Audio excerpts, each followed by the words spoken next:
Pronto. Boa noite, pessoal. Sejam bem-vindos aí a mais uma aula. Já comecei a gravar. Pode começar a mandar os seus nomes e RAs.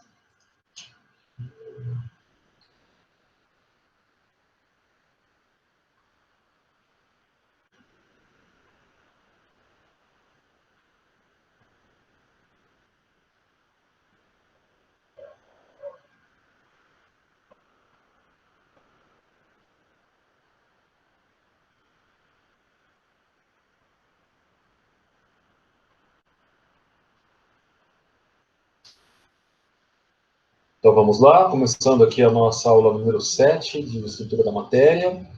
O tema dessa aula de hoje são dois tópicos, né, dois pontos. O primeiro é a radiação de corpo negro e o segundo, o efeito fotoelétrico. Radiação de corpo negro. A radiação de corpo negro, vamos imaginar o seguinte problema. Vocês peguem um pedaço de metal, como esses espetos aqui estão representando, e coloquem dentro do fogo. Tá? Vamos aquecer esse pedaço de metal. Se esse pedaço de metal, antes de ser aquecido, ele estivesse numa sala escura, vocês não veriam nada. Tá? O metal frio, ele não emite nenhuma luz. Então, ele é um objeto que nós vamos chamar de objeto opaco. Na medida em que ele vai sendo aquecido, então, a primeira coisa que você vai ver no escuro é uma luz vermelha bem escura. Aí essa luz vermelha passa a ficar cada vez mais clara, passa a brilhar, né, com um laranjado, como está indicando aqui já a temperatura de aquecimento aqui desse espeto.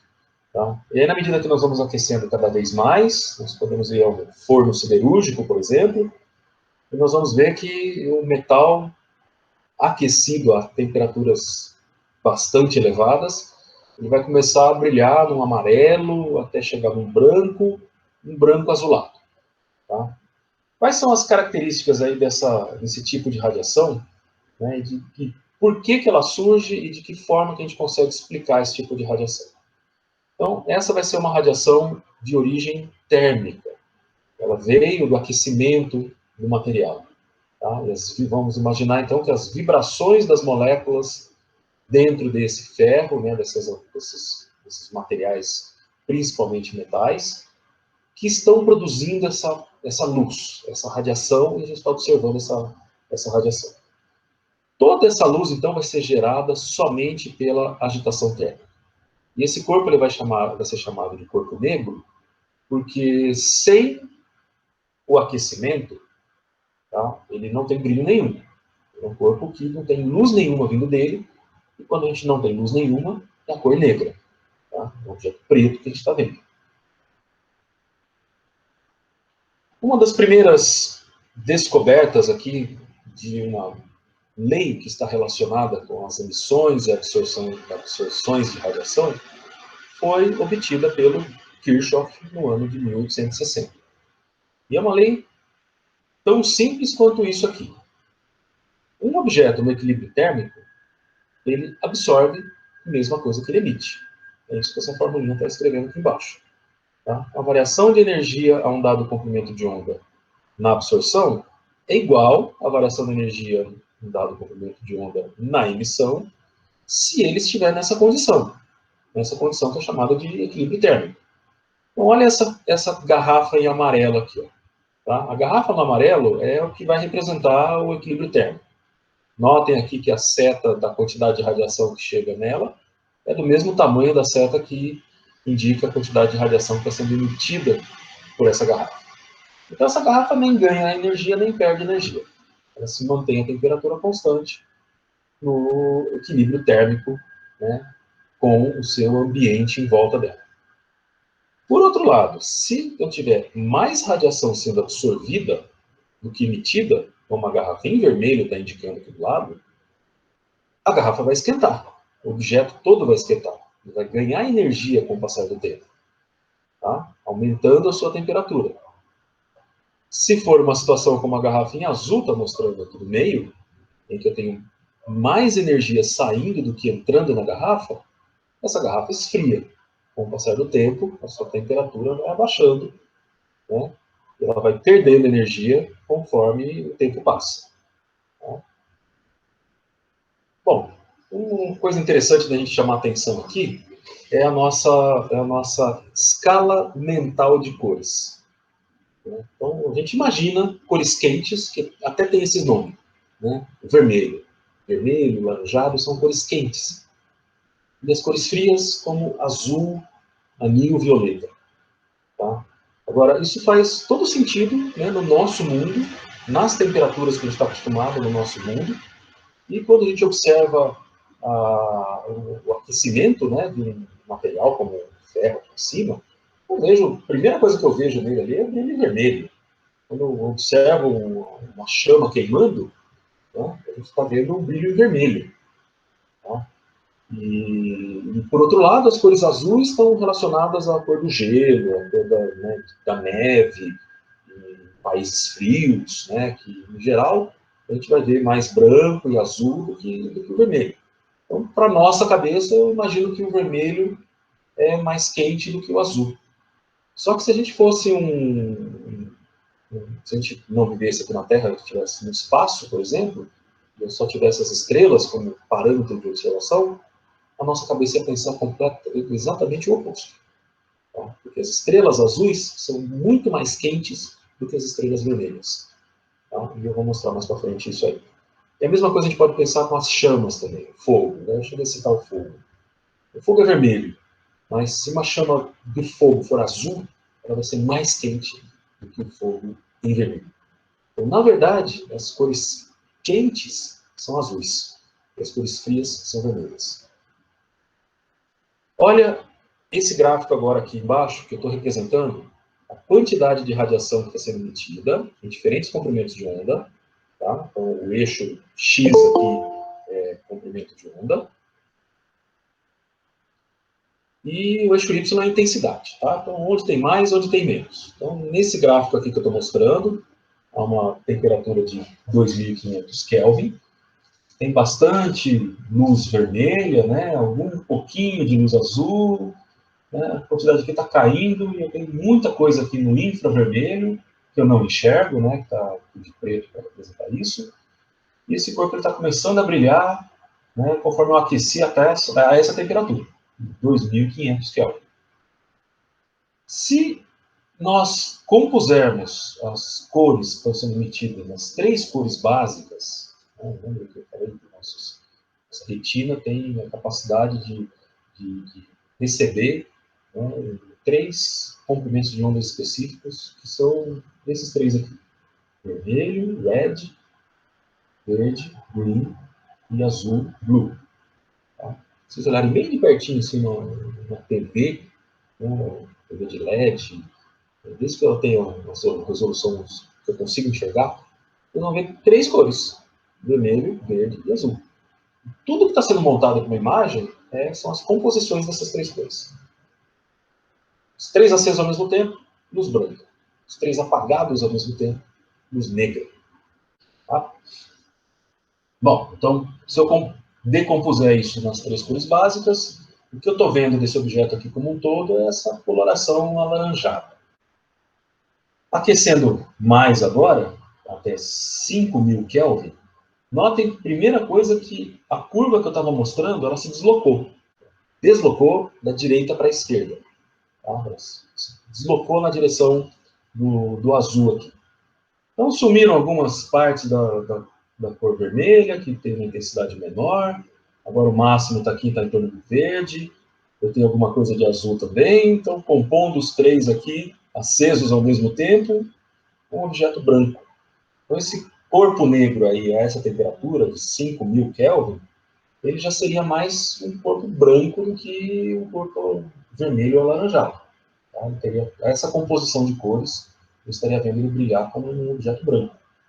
Aumentando mais a temperatura, 7.500 Kelvin, de novo a curva se deslocou para a esquerda.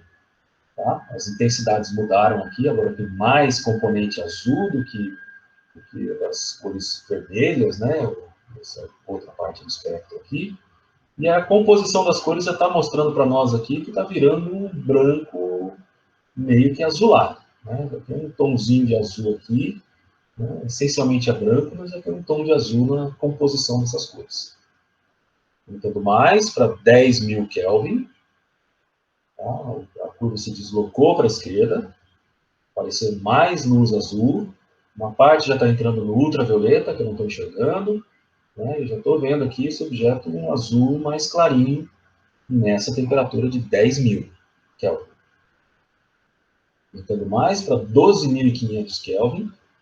A curva se desloca mais para a esquerda, veio mais para a direção do azul, e agora eu já estou vendo esse objeto azul nessa temperatura. Tanto é que os astrônomos fazem essa classificação de estrelas, né, de acordo com o que a gente chama de classe espectral. Se ela for uma estrela vermelha, então ela é da classe M, né, e ela vai estar com temperaturas aqui de 2.500 até 5.500 Kelvin. Na outra ponta aqui, ó, se ela for uma estrela tipo O, né, da classe espectral O, sua temperatura vai estar na ordem de 30.000 até 50.000 Kelvin. Tá? E é exatamente uma escala como essa que os astrônomos usam para medir a temperatura das estrelas. Então, olhem no céu à noite aí, se tiver uma noite estrelada, vocês vão ver estrelas de todas as cores, tamanhos, né, e cores diferentes. Umas são mais vermelhas, outras são mais branco, né, que prestar bastante atenção vai ser um branco azulado, tá? Que indicam então as temperaturas dessas estrelas. Imagine que nós fôssemos seres que vivessem no espaço, né, só viajando entre as estrelas. Tá? Então, seres interestelares, tá? Uma tecnologia suficiente para viajar a nossa galáxia. E a percepção de energia que a gente tivesse fosse aquela que eu visse só das estrelas. Né? As nossas cores quentes iam ser azuis, e as nossas cores frias iam ser vermelhas. Tá? De acordo com a tabela, né, essas classes espectrais aqui, que a figura aqui do lado está indicando. Da mesma forma, analogamente, né, uma escala de cores, mas não vai chegar até o azul, né, existe nos fornos siderúrgicos. O operador de um forno siderúrgico, ele olha por uma lunetinha, a luz que está vindo lá de dentro do forno, tá? E compara com uma escala de cores que ele está vendo no seu campo visual aqui. Ó, tá? E aí ele vai ver, essa cor está mais correspondente a esse valor aqui, né? E ele anota a temperatura que o forno possui, né? Naquele instante que ele está fazendo a medida. Porque, para cada temperatura, nós temos uma emissão, especialmente aqui do máximo, né? O máximo se desloca para frequências cada vez maiores, conforme a gente aumenta a temperatura. Então vamos ver aqui uma definição do que nós vamos chamar de corpo negro, que é, na verdade, uma idealização. Tá? Um sistema ideal que nós estamos montando aqui para poder fazer os nossos cálculos. De novo, um objeto negro, né? O telefone aqui, tá? Um preto. Por que ele é preto? Porque toda a luz que está vindo aqui do meu escritório, né, bate nele, na superfície desse telefone, e é absorvida. É claro que alguma parte aqui está sendo refletida, porque eu estou enxergando ele, né? Senão eu não veria nada. Se não viesse nenhuma luz dele, eu não veria absolutamente nada. Seria um objeto realmente um corpo negro. Tá? Como a definição aqui que a gente quer chegar. Tá? Então, o preto é isso, o negro é isso. É algo que está roubando a luz que incide sobre ele. Ele está absorvendo toda a luz que incide sobre ele. Tá? Então, minha blusa aqui é cor vinho, né? Vermelho, vamos dizer, porque de toda a luz que incide na minha blusa, ela reflete o vermelho. Todas as outras frequências estão sendo absorvidas. Já o preto não. O preto não deixa passar nada. Tá? Tudo ele absorve. Então esse vai ser o nosso corpo negro. Primeiro um objeto ideal, tá? Que eu estou idealizando. Primeira condição que eu quero... Deixa essa moto passar aqui. Primeira condição que eu quero que o corpo negro respeite é essa que eu estou dizendo. Ele absorve toda a radiação incidente.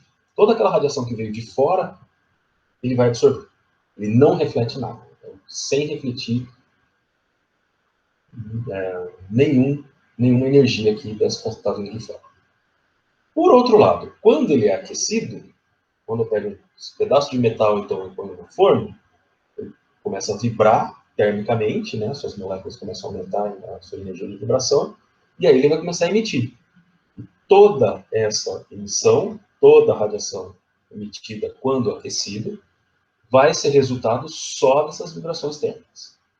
Então, esses são os dois pontos que nós vamos impor, tá? Para fazer esse modelo do que é um corpo negro. O corpo negro ele não reflete nada, e toda a luz que vem dele é de origem térmica. Bom, e aí, se eu observo o espectro do corpo negro, olha só, nós vamos ver curvas como essas que estão sendo mostradas aqui. Então, primeiro, um objeto que eu consegui chegar lá em 3.000 Kelvin. Olha aqui, vai ter essa lei de distribuição nessa curva mais baixinha aqui, que eu estou passando aqui o mouse em cima. Tá? Então, esse aqui vai ser as intensidades da radiação nos diferentes comprimentos de onda para esse corpo que está aquecido até 3.000 Kelvin. Daí eu aqueço um pouco mais, vou para 4.000. Primeira coisa, eu estou vendo que a curva aumenta sua intensidade, né? Ela cresce como um todo. E a segunda coisa que eu estou vendo é que o máximo dela se deslocou para um comprimento de onda menor. Tá? Então, esse aqui está saindo do vermelho, vamos dizer, e está indo para o laranjado. Está misturando mais as cores do espectro visível. Aí eu consigo aquecer mais um pouco. Eu vou para 5.000 Kelvin. Tá? Então, primeiro, a curva ela aumenta como um todo, todas as intensidades aumentam, e o máximo dela se deslocou para comprimentos de ondas menores. Aqui já está um amarelo, alguma coisa do tipo. Tá? Aí eu chego numa temperatura comparável à superfície do Sol, 6.000 Kelvin. A curva ela cresce como um todo, e o seu máximo agora está no visível. Tá? E eu estou vendo a composição de todas essas cores aqui, a soma de todas elas é a cor branca. Tá? Então, o que é o corpo negro, que eu chamei de negro inicialmente? O Sol vai ser um corpo negro. Tá? Ele não está emitindo nenhuma luz que veio de fora. Ele não está emitindo nenhuma luz que foi refletida nele. Mas ele está emitindo toda a radiação devido às suas agitações térmicas. Tá? Todos os processos nucleares começaram lá no núcleo do Sol. Tá? Então, tem várias coisas que estão acontecendo aí. Ele vai perder uma parte dessa energia. Quando chegar na superfície do Sol, chega com 6.000 Kelvin. Essa é a temperatura que a gente vai ver lá. E outra coisa importante, né, no espectro do corpo negro, é isso aqui embaixo. Espectro contínuo. Lembra lá dos espectros contínuos e dos espectros de linhas? Não estou vendo nenhuma linha aqui. Nenhuma linha de emissão, nenhum buraco, né, um vale, nenhuma linha de absorção. Todas as frequências são emitidas no espectro do corpo negro. Desde o zero até os maiores valores que a gente conseguir medir aqui. Tá? Então, tem uma composição de várias frequências diferentes, todas elas somadas eu vou ver como um objeto branco. Por isso, nós vamos dizer que a luz do Sol é branca, inicialmente. Professor, eu olho para o Sol, eu vejo ele meio alaranjado, né, meio amarelado, não é o branco. Tá? E outra coisa também, ó, olha aqui o máximo do Sol. Ó. O máximo do Sol está no verde, na verdade, um pouquinho, né, entrando no verde, entre o verde e o amarelo. E aí, pior ainda, né? Porque a gente não vê o Sol verde, a gente vê o Sol alaranjado, a gente vê o Sol amarelo. Por quê? Lembra que é uma soma de tudo. A soma de todas as frequências. Tá? Ele está somando todas essas intensidades. Agora, pega do visível para o lado do violeta. Eu tenho uma área do gráfico aqui, ó, que é menor do que tudo isso que vem para o lado de cá. Ou seja, essa coisa é assimétrica. Não é o mesmo tanto para um lado e para o outro. Ela não é simétrica. Ela é assimétrica. Então, na hora que eu faço a média de tudo isso, vai deslocar a média um pouco para o lado do vermelho. Tá? Então, vai pegar aquela luz do Sol que é o máximo do verde, vai deslocar um pouquinho para o amarelo. Né? No cômputo geral, essa média que vai estar jogando para valores de comprimentos de ondas maiores, a gente vê como um Sol alaranjado. Tá? por isso, é uma composição de todas essas coisas. Bom, a primeira lei a ser descoberta, né, com relação à radiação do corpo negro foi obtida pelo Joseph Stefan. No ano de 1879, ele obteve experimentalmente. Em 1884, Boltzmann deduz, teoricamente, essa mesma lei. Por isso ela recebe o nome dos dois, chamada Lei de Stefan-Boltzmann. Essa lei ela vai dizer para nós, então, que a intensidade ou radiância, né, que é uma medida de potência por unidade de área, ou seja, watts por metro quadrado, tá? Quanto de potência por cada pedacinho de área na superfície, digamos, do Sol, né? A gente está vendo de radiação. Essa potência por unidade de área ela é proporcional à temperatura elevada à quarta potência. Né? Então, lembra aí na figura que eu mostrei ali atrás, que quando aumenta a temperatura, o gráfico ele aumenta como um todo. Tá? É isso, é o que a lei da Stefan-Boltzmann está dizendo para nós. Tá? Aumenta a temperatura, a área do gráfico vai com a quarta potência da temperatura. Por isso, o gráfico aumenta como um todo. Sigma é essa constante, então, que recebe o nome de constante de Stefan-Boltzmann, e o seu valor no sistema internacional, 5,67 vezes 10 a menos 8 watts por metro quadrado por Kelvin a quarta. Vocês olhem o sigma aqui nessa formulinha, tá? Então eu vou passar temperatura a quarta no denominador. Ou seja, as unidades do sigma têm que ser as unidades do R, watts por metro quadrado, dividido por Kelvin a quarta, que é a unidade da temperatura. Né? Da temperatura a quarta potência.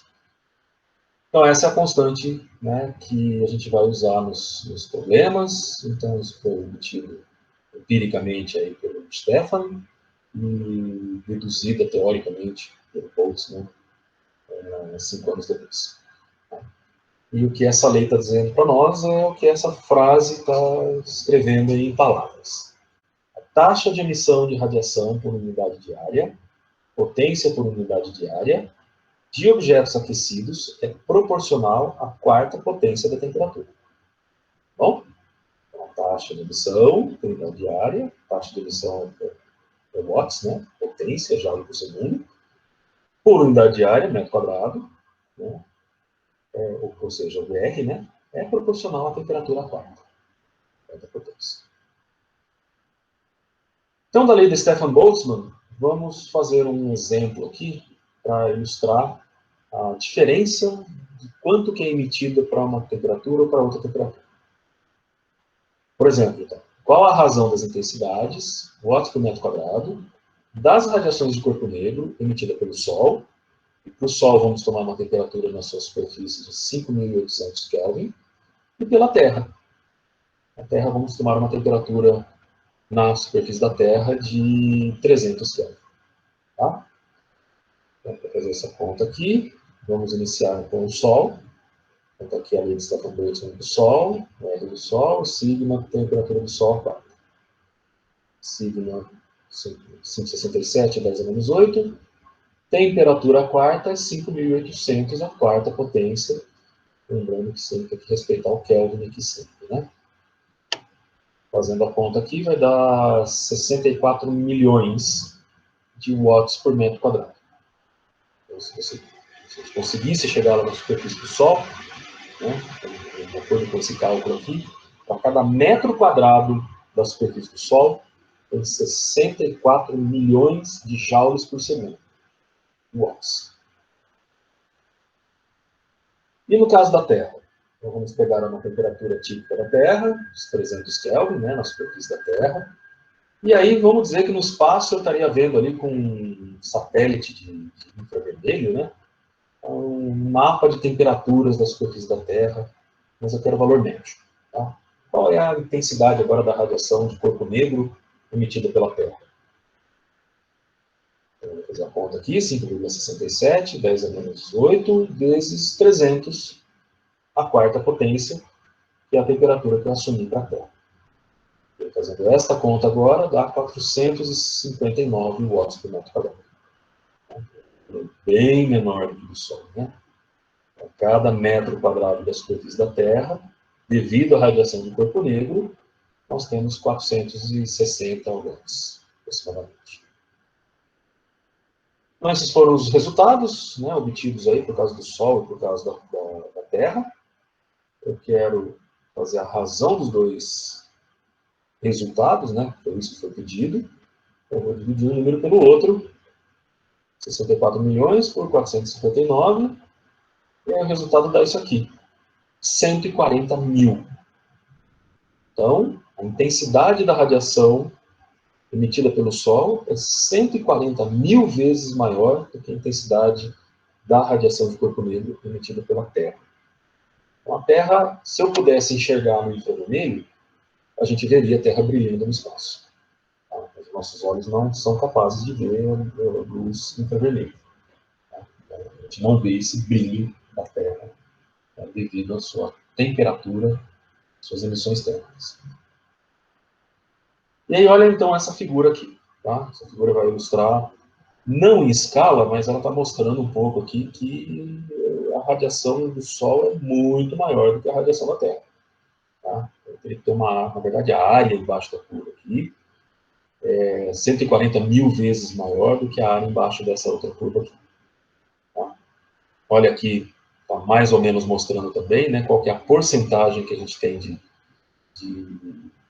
das radiações, 3 faixas do espectro, acima do visível, no visível e abaixo do visível. Então, calculando as áreas aqui, eu vou ver 43% da radiação emitida pelo Sol na região do visível, 49% na região do infravermelho e 7% na região do ultravioleta. Então, notem também que não é à toa que a vida evoluiu na Terra de forma a ter detetores de ondas eletromagnéticas do que mais tem de radiação disponível para nós, que é a radiação emitida pelo Sol. Tá? Não é à toa que a gente enxerga no visível. Né? De todas as radiações que estão disponíveis para nós aqui, olha aqui, 43% dela está perto do máximo, né? Que é onde o Sol mais emite. Como eu disse antes, aí, ele está mais para o verde do que para o amarelo e para o laranjado. É o máximo da emissão do Sol. Só que como essa área aqui é 49% para o lado de cá e só 7% para o lado de lá, né, então dá para ver que a média, né, esse lado vai puxar mais a média para o lado dele.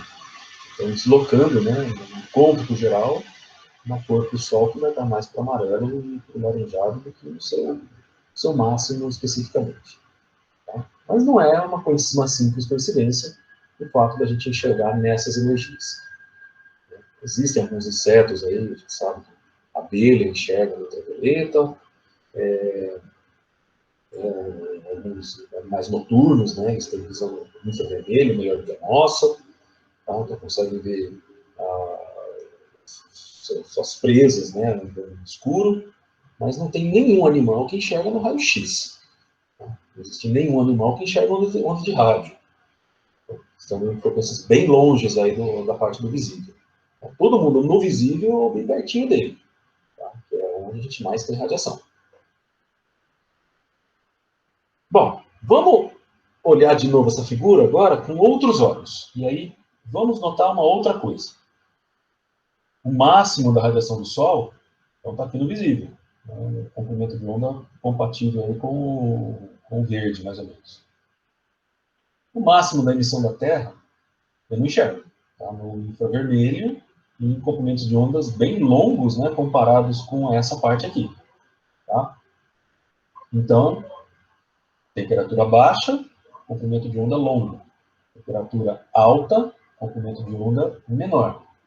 Tá? Então, existe um deslocamento no comprimento de onda do máximo, que a gente está verificando com esses dois gráficos aqui.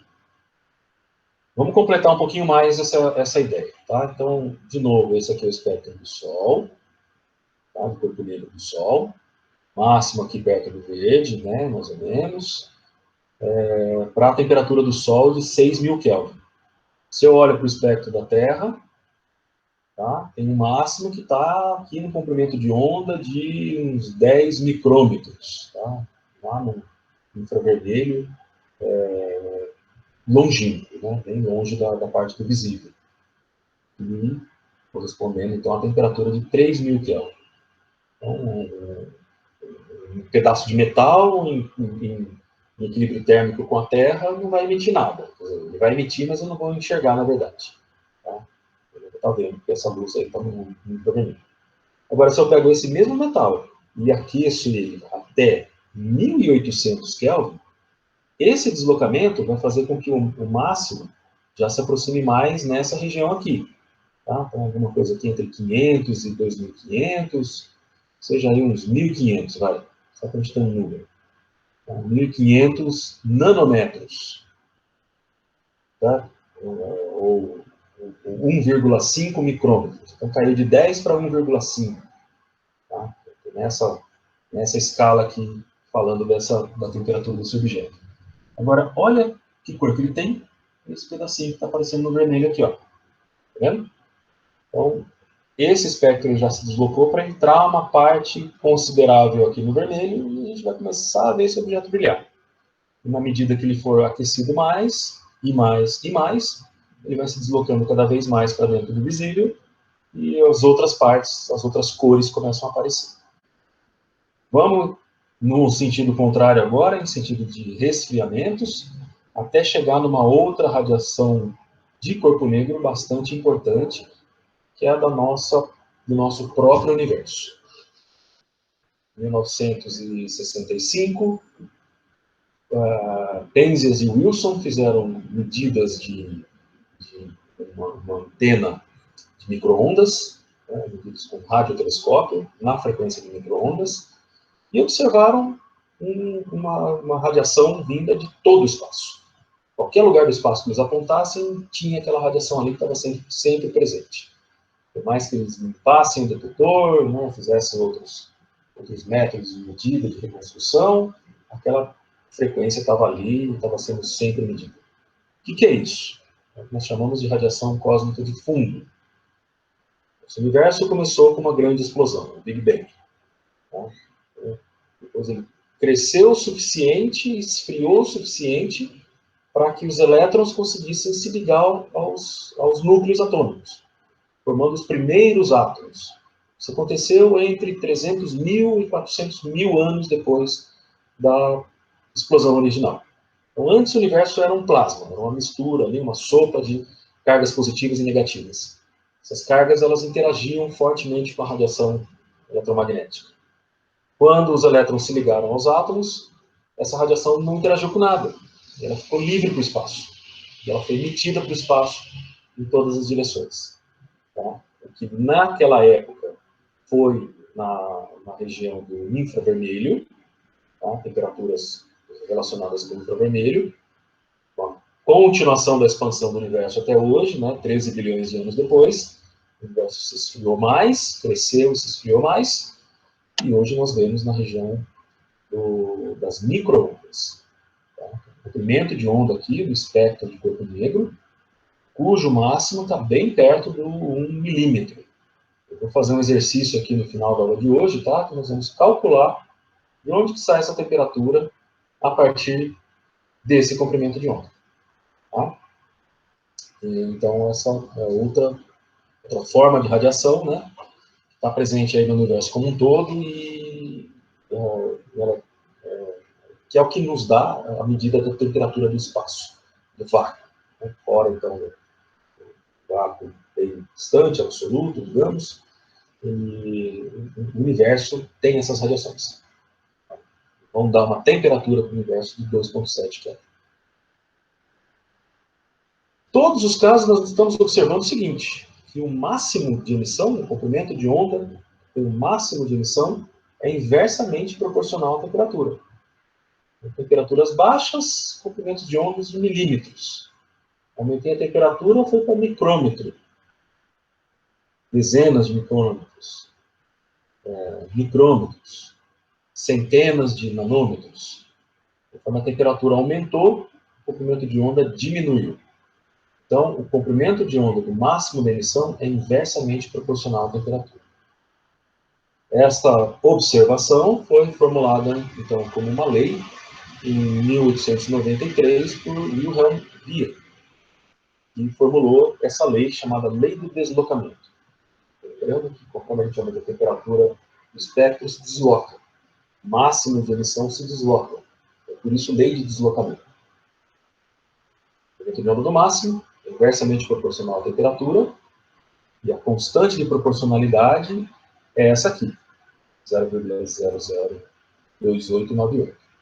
Nas unidades de metros, Kelvin, né, nas unidades do Sistema Internacional. Eu deixei isso aqui bem explícito, tá? Quis deixar as unidades na fórmula, para vocês lembrarem que é nessas unidades que a gente tem que trabalhar com o número escrito desse jeito. Tá bom? Então, me dê uma temperatura em kelvins, eu te dou o comprimento de onda em metros, ou vice-versa. O comprimento de onda do máximo, convertemos para metros, deixamos esse número desse jeito, e eu calculo a temperatura em kelvins, correspondente a esse corpo negro. Então, isso, de novo, pode ser observado nesse gráfico aqui. Aqui é o espectro de um corpo de 3.000 Kelvin, o máximo dele é esse pontinho vermelho que estou mostrando aqui. Aí aquecemos para 4.000, o máximo de emissão se deslocou, foi para comprimentos de ondas menores. Aumentamos a temperatura para 5.000, o máximo se deslocou para comprimento de onda ainda menor. Aumentamos para 6.000, o máximo se deslocou para um comprimento de onda ainda menor, né, agora dentro da região do visível. O espectro aqui então é bem parecido com o do Sol. Então, para uma temperatura 1 maior do que a 2 maior do que a 3, eu vou ter comprimento de ondas do máximo 1 menor do que o 2 menor do que o 3, porque um é inversamente proporcional ao outro. Tá? Seguindo a sequência aqui de brilhos, né, conforme que a gente está observando. Primeiro, o objeto brilha no infravermelho, então, uma terra no espaço, digamos aqui, eu não enxergo. Depois, quando eu aqueço a uma temperatura suficientemente grande, começa a aparecer um pedacinho aqui do vermelho. Aí eu esquento mais, eu tenho um pouco mais de vermelho, laranjado. Esquento mais ainda, né? Então aparece outra componente. E quando a gente esquenta bastante, basicamente tem todas as cores, tá? Por isso é um branco, mas está começando a puxar para o azulado, conforme, né, se desloca ou aumentamos a temperatura cada vez mais. Não só por conta disso, né, da formulação da sua lei, mas também por achar uma fórmula para descrever essa radiação, tá? O Wien ganhou o Prêmio Nobel de Física em 1911. Deixa eu dar um exemplo agora, então, para calcularmos aí a intensidade máxima da radiação solar, em que temperatura que ela acontece. Tá? Então, aqui é a temperatura. Eu vou corrigir.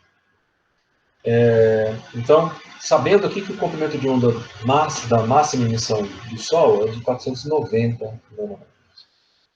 Então, o que eu vou fazer? Primeiro, eu vou pegar o dado aqui, quando me foi dado, 490 nanômetros, e eu vou converter para metro, para poder usar na fórmula. Tá? Dado em metros aqui. Então, isso aqui é 490 10 a menos 9, ou 4,9 vezes 10 a menos 7. Unidade de metros. Então, lambda é 0,002898 dividido por T. Então, o T é 0,002898 dividido pelo lambda máximo. Lambda do máximo. Vou converter o número de cima para a notação científica. Então, vou escrever 2,8 10 vezes 10 a menos 3. E o de baixo já está na notação científica, né, na unidade que eu quero, 4,9 10 a menos 7. Só substituir aí no lugar do lambda max. E fazendo a conta, chegamos em 5.914 Kelvin para a temperatura na superfície do Sol. Bom, é claro que tem outros detalhes nesses cálculos, né? Tem várias outras coisas que a gente tem que levar em consideração, mas é uma primeira aproximação muito boa, concorda muito bem com as temperaturas que a gente mede para a superfície do Sol. Tá? Eu cheguei a falar em 5.800, podemos aproximar para 6.000, né?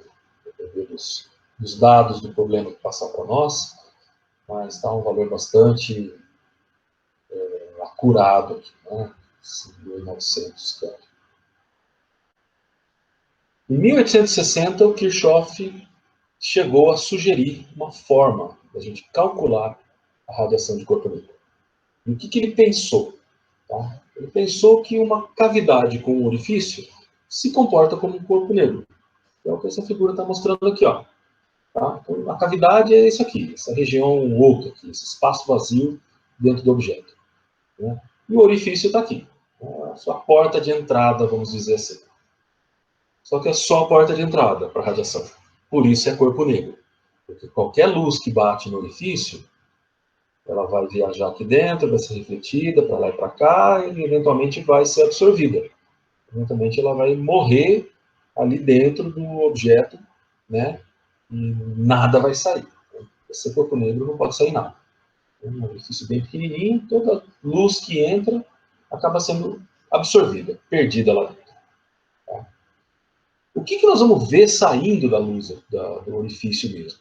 Somente a radiação que está sendo produzida pelas vibrações térmicas da cavidade. Tá? Então, imagine que dentro da cavidade tem as moléculas que estão vibrando ali nas suas paredes. Essas moléculas elas estão gerando ondas, né, ondas eletromagnéticas, que vão se compor, né, formando ondas estacionárias, e parte disso é que vai sair, né, o que vai sair pelo orifício é somente esse tipo de radiação. Qualquer radiação que entre, não sai. Né? Então, essa foi a ideia que o Kirchhoff teve e que ele usou, né, para fazer os cálculos. E aí ele chegou à seguinte conclusão. A radiância, watts por metro quadrado, só que agora em função do lambda, então para cada faixinha de comprimento de onda que ele está observando, tá? Então, watts por metro quadrado, mas por comprimento de onda também, por nanômetro, digamos. Tá? É proporcional à densidade de energia. Esse U de lambda que eu estou pondo aqui na frente, ó, onde o U de lambda é a densidade de energia. Tá? Então, densidade de energia é densidade de energia, é a própria definição disso. Tá? Um objeto ali que tem um espaço, né, essa cavidade, qual é a densidade de energia das ondas ali dentro? Tantos joules por metro cúbico. Tá? É uma densidade volumétrica de energia, dividindo a energia pelo volume. Tá? E aí, com esse cálculo, ele conseguiu mostrar isso. Não vou repetir o cálculo, tem vários detalhes aqui matemáticos avançados e não é do escopo da nossa disciplina. Eu só vou citar, tá? Não vou demonstrar isso. Então, tá. A radiância, né, a intensidade, ela é proporcional à densidade de energia. O fator de proporcionalidade aqui é a velocidade da luz dividido por 4. E aí, próximo passo é a gente contar quantos modos de ondas estacionárias cabem dentro da cavidade. Primeiro, o que é uma onda estacionária? Como a corda de um violão. Uma corda de uma guitarra, de um violão. Ela está presa aqui no cavalete, ela está presa aqui na ponta do braço, tá? em dois nós que não se movem. E a corda vibra aqui no meio. Tá? Então, ela tem meio comprimento de onda entre esses dois nós, que seria, por exemplo, essa onda que eu estou mostrando aqui. Ó. Tá? Ela não está completa, né? Ela estaria completa se estivesse fechando uma oscilação aqui embaixo. Né? Ela está em metade dela, meio comprimento de onda. Essa aqui é a corda do violão. Tá? Presa por dois nós e vibrando no meio. Agora, se eu vou lá na 12ª casa, que é o primeiro harmônico, e eu toco ali a corda do violão, vocês vão ver a corda vibrando dos dois, né, nas duas metades e um nó no meio, e dois nós na ponta. Tá? Então, modo do primeiro harmônico. Eu tenho um comprimento de onda completo. Tá? Que, por exemplo, essa figura está mostrando aqui. E o que a gente tem que fazer, então, é contar. Fazer a contagem de quantos modos desses eu consigo escrever, né, dentro dessa cavidade. De novo, eu não vou mostrar os detalhes dessa contagem. Eu vou mostrar o resultado. Tá? Fazendo essa contagem, então, vendo quantas ondas eu tenho com cada comprimento de onda, multiplicando pela energia média de cada uma, e aqui entra um princípio de equipartição de energia, como nós vimos, né, nas aulas atrás, cada onda tem essa energia, KT, essa energia térmica correspondente a ela. Né? E aí eu multiplico a energia pelo número e eu tenho a densidade volumétrica, que também seria o número por unidade de volume. Né? Então, eu tenho a quantidade de energia por unidade de volume nessas cavidades. Né? E aí é essa fórmula que eu estou mostrando aqui na frente, que foi devida a dois físicos, né? O Rayleigh e Jeans. O Rayleigh, né? Na verdade, o nome dele é John Strutt, mas ele é mais conhecido aí pelo seu título de nobreza, né? O Lord Rayleigh. E o James Jeans. Tá? Os dois fizeram essa fórmula, que é chamada fórmula de Rayleigh e Jeans. Mas a fórmula de Rayleigh e Jeans tem um probleminha com ela, que é uma determinada catástrofe ultravioleta. Notem que ela vai com o inverso do lambda à quarta potência. Então, se eu pego comprimentos de ondas cada vez menores e ponho nesse denominador aqui, ainda elevo a potência quarta, essa densidade de energia vai para o infinito. O resultado, né, da fórmula de Rayleigh-Jeans é o que essa curva tracejada está mostrando aqui. Ó. O que deveria ser uma subida, um máximo e uma queda descendo para zero, eu não tenho a queda, eu só tenho subida. Né? Para comprimentos de ondas cada vez menores, ela tende para o infinito. Isso, então, ficou conhecido como catástrofe do ultravioleta, que é justamente nos comprimentos de ondas menores, né? Para pequenos comprimentos de ondas, do visível para cá, é ultravioleta, está lá no infinito, a quantidade de energia sendo calculada aqui pela fórmula de Rayleigh-Jeans. Se vocês se lembrarem das perguntas, né, que nós levantamos quando o Lord Kelvin disse que a física estava praticamente completa, né, só tem uns pequenos detalhinhos ali para serem resolvidos. Um dos detalhes, uma das perguntas que estava em aberto era essa aqui. Por que a radiação emitida pelos metais aquecidos deve ser infinita de acordo com a física clássica? E tudo que a gente fez aqui foi aplicar princípios da física clássica. Tem aqui a equipartição da energia, né, que vem da termodinâmica, e tem várias coisas do eletromagnetismo. Tá?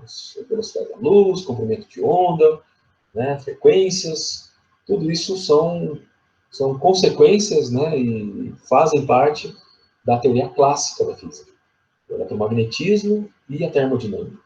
Agora, eu pego o eletromagnetismo e a termodinâmica e jogo nesse problema da radiação de corpo negro e tem energia infinita.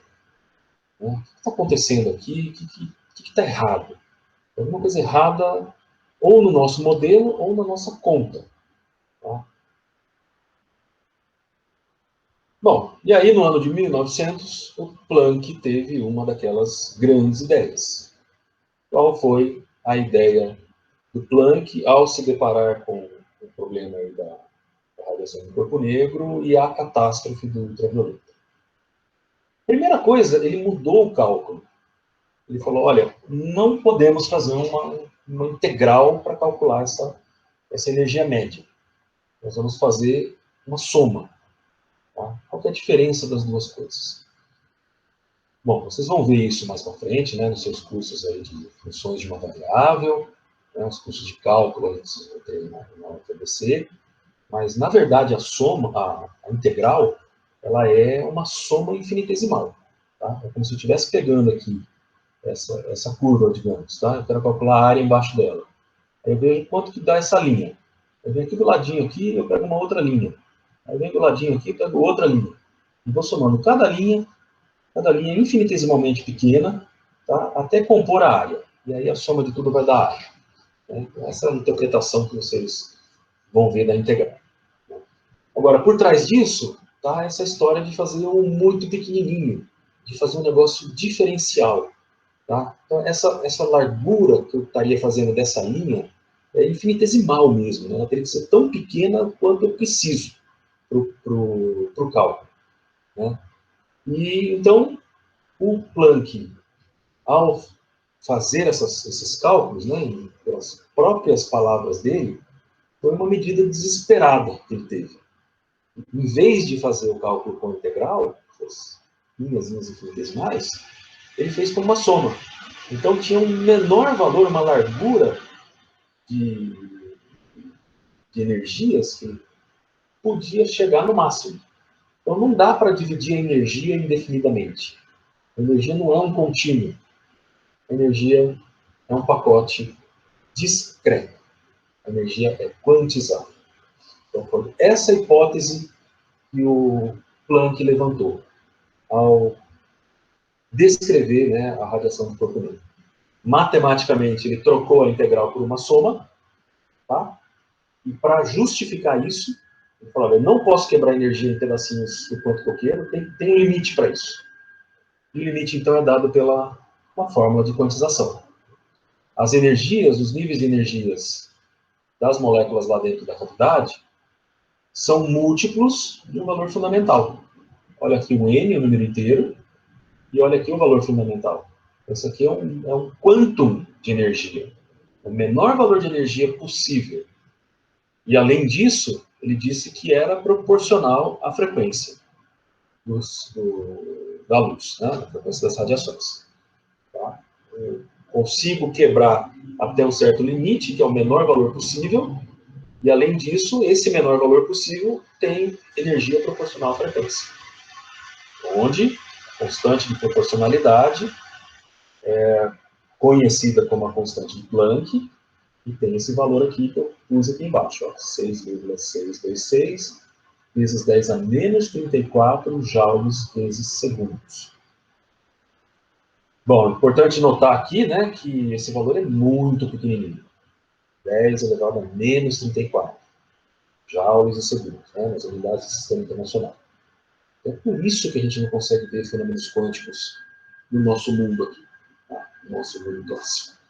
Porque eu tenho que trabalhar com coisas muito pequenininhas.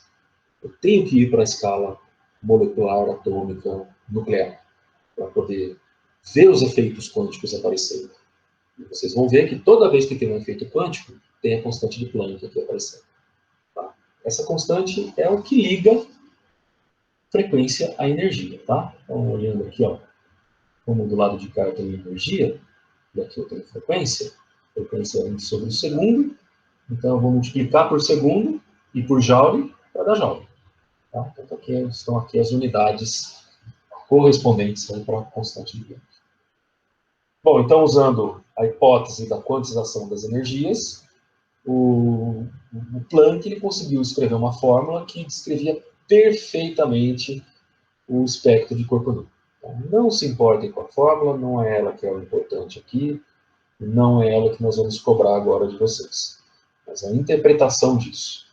Tá? Então, através dessa hipótese da quantização da energia, ele escreveu uma fórmula que dá exatamente, né, a curva que passava certinho em cima dos pontos experimentais, que descrevia perfeitamente o espectro do corpo negro.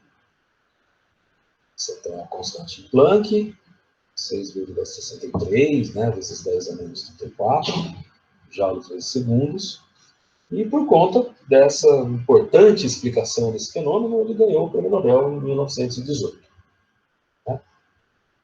Se vocês forem a Göttingen, na Alemanha, vocês vão ver o túmulo de Planck lá. Né? Na lápide do túmulo de Planck, ó, tem uma faixinha aqui embaixo, está escrito aqui, ó, H igual 6,62 vezes 10 a menos 34 watts vezes segundo ao quadrado, que é a mesma coisa que joules vezes segundo. Tá? Segunda parte, efeito fotoelétrico. O efeito fotoelétrico ele vai surgir da demonstração da existência das ondas eletromagnéticas.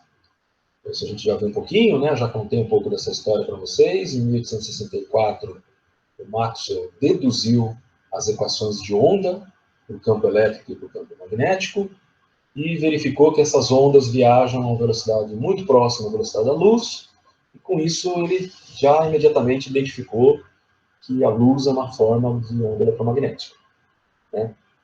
O que eu não contei para vocês foi quem conseguiu demonstrar a existência das ondas eletromagnéticas. Então, além da luz, toda hora falando aí, né? Infravermelho, raio-x, ondas de rádio, todas são ondas eletromagnéticas. Tá? Então, precisava ter uma demonstração da existência dessas ondas que não fossem luz. Quem fez isso pela primeira vez foi o Heinrich Hertz, alemão, né, e demonstrou a existência das ondas eletromagnéticas com um aparato parecido com esse aqui.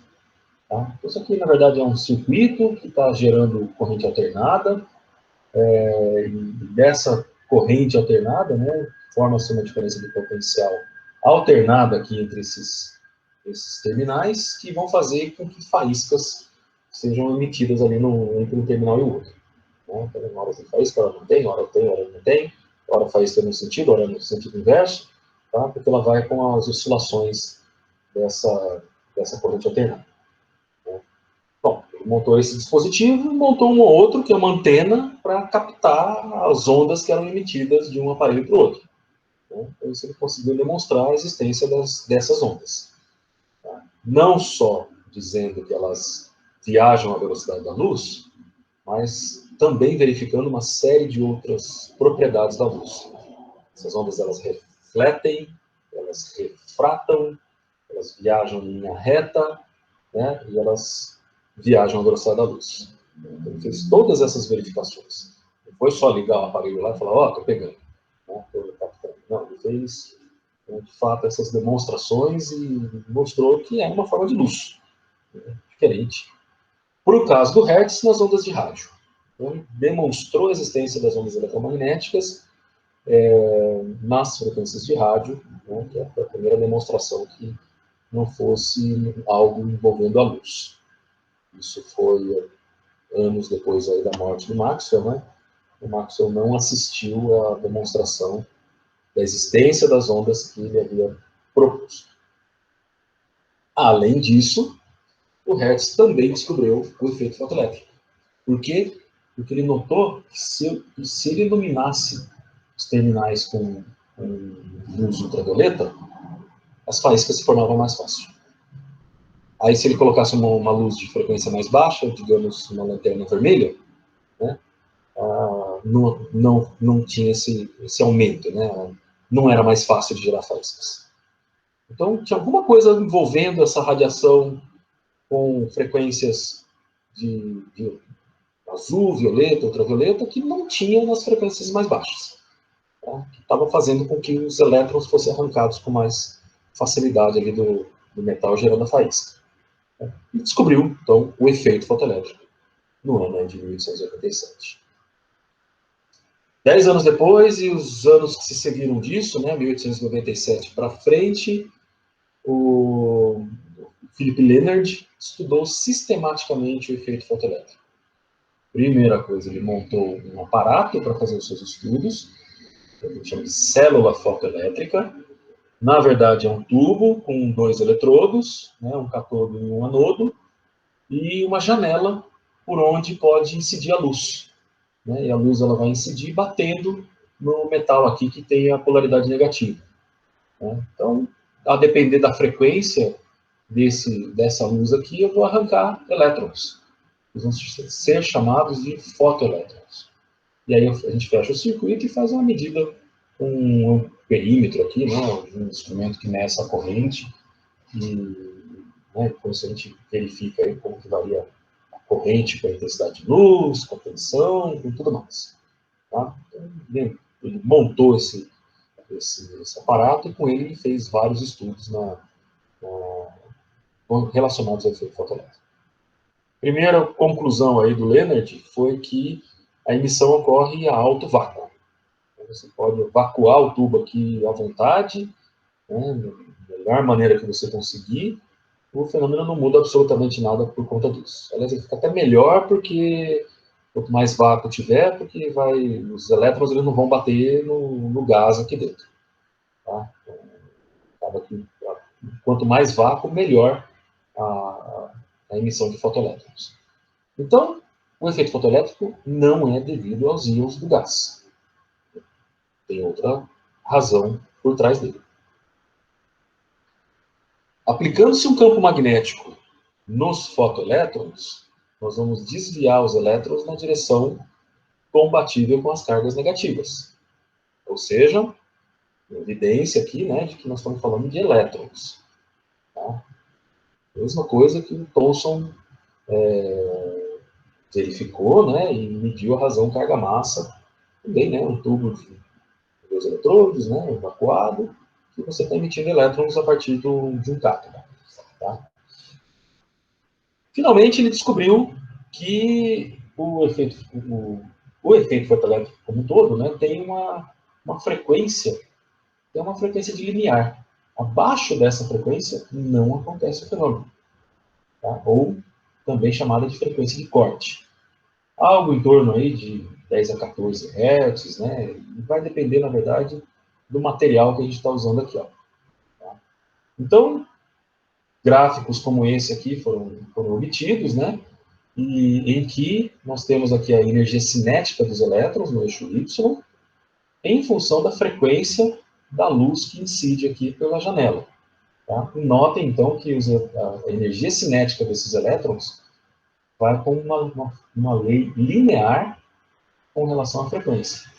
Tá? Então, isso aqui varia com F.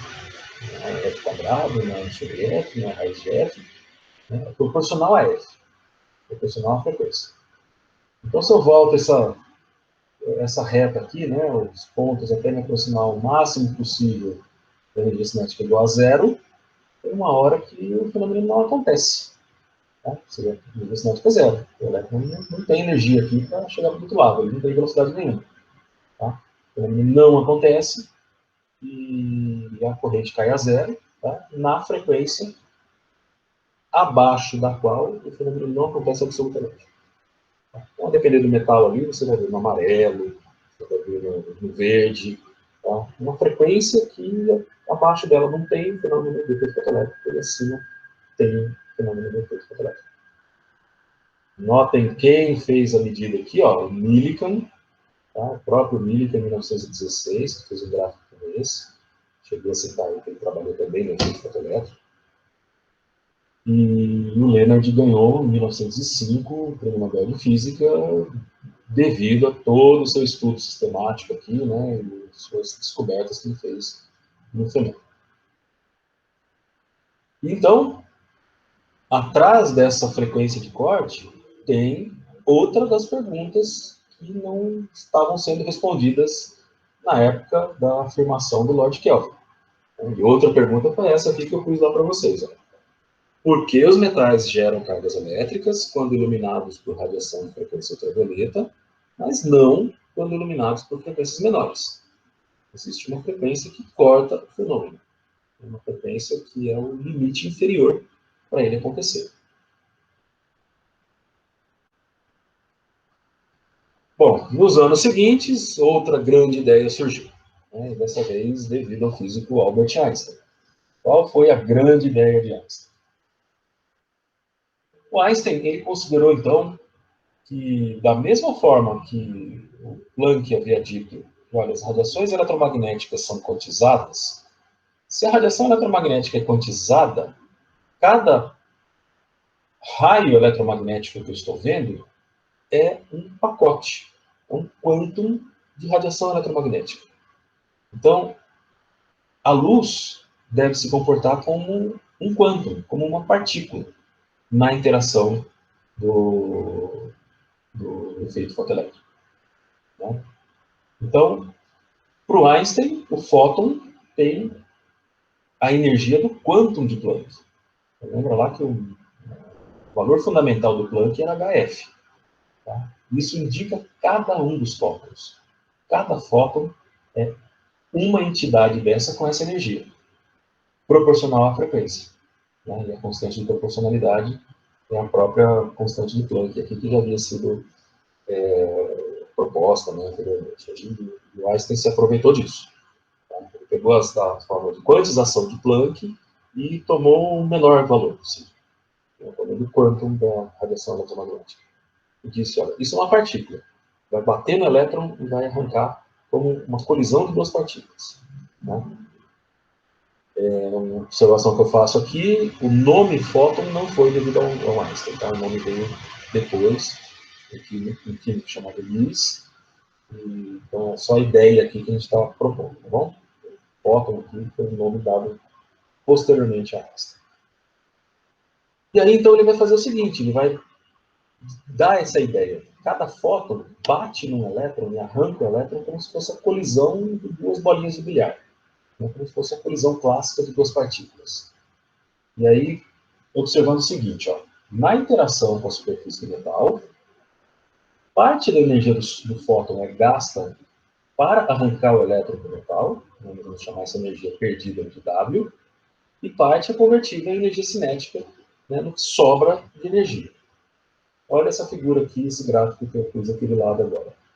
Então, aqui no eixo Y eu tenho energia, e aqui no eixo X, distâncias, né, as distâncias a partir do núcleo do átomo. Tá?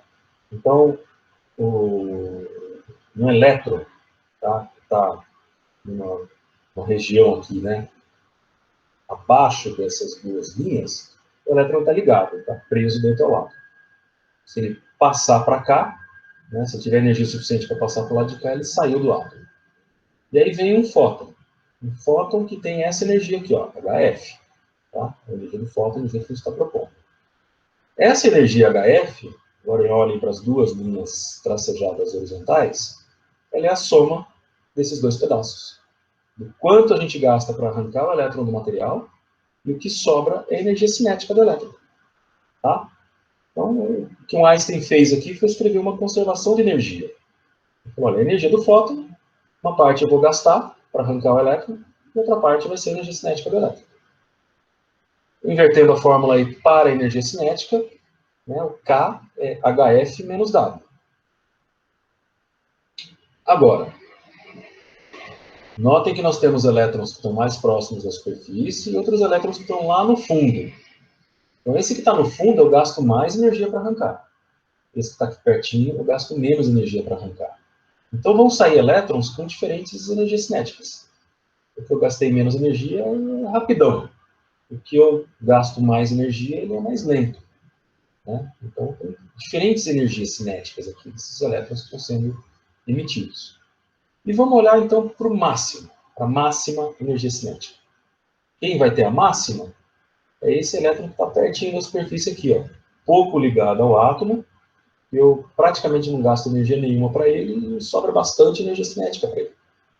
Então, se o K for o máximo, o W é o mínimo. Né? O que eu menos gastei para tirar o elétron do átomo. Esse W0, então, essa energia mínima, a menor quantidade de energia para arrancar o elétron, nós vamos chamar de função trabalho. Tá? Estou fazendo uma síntese das coisas aqui. Tá? Então, de novo, a ideia é a energia do fóton, HF, a conservação de energia, né? Então, a energia do fóton, uma parte é para arrancar, outra parte é que sobra de energia cinética do elétron, e a máxima energia cinética é aquela que eu tenho para o menor gasto, para arrancar o elétron do átomo. E vamos supor agora uma outra coisa, que o elétron que foi arrancado aqui, ele só foi arrancado, ele não consegue nem se mover. Eu só dei energia suficiente para o elétron ficar aqui na superfície e ele não vai ter energia cinética. Tá? Então, o suficiente só para tirar o elétron e ele está parado. Energia cinética zero.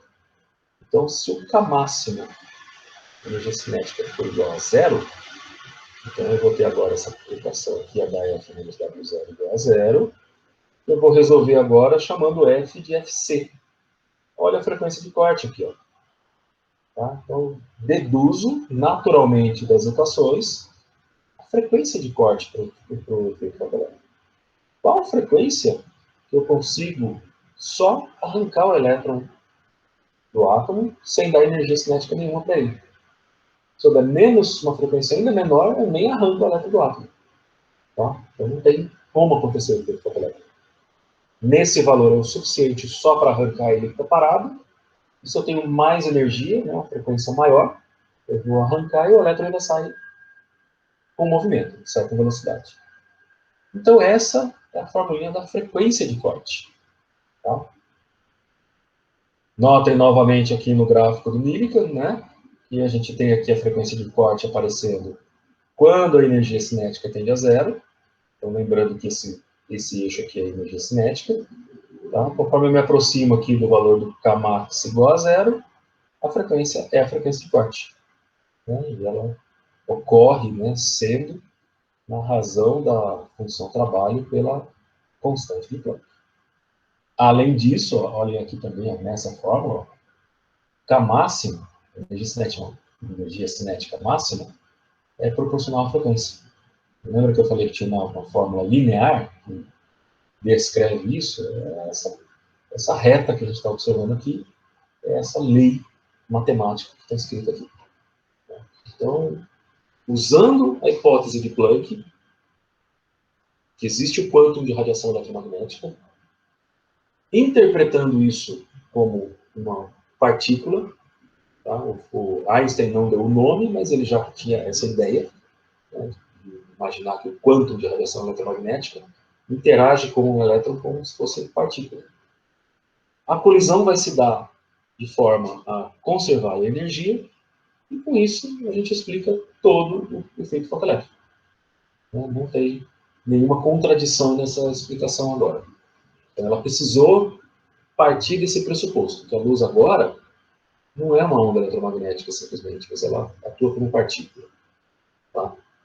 Na próxima aula eu vou falar um pouco mais dessa dicotomia, né? Nessa dualidade onda-partícula. Tá? Então, essa foi a primeira evidência de que a luz pode se comportar como partícula. Não somente uma ideia, né, um modelo, mas uma evidência experimental mesmo. Tá? Um experimento que dava esse resultado, se a gente usa a interpretação corpuscular para luz. Beleza, então, aí você continua na próxima aula. Essa é a parte que eu queria falar da teoria de hoje. Vamos fechar.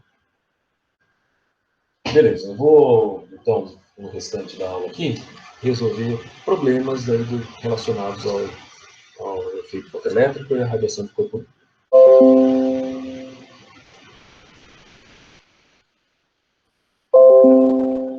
E aí eu também, na lista 6, selecionei alguns exercícios que não tem nenhum ponto relacionado ao que nós vamos ver na próxima aula. Tá? Na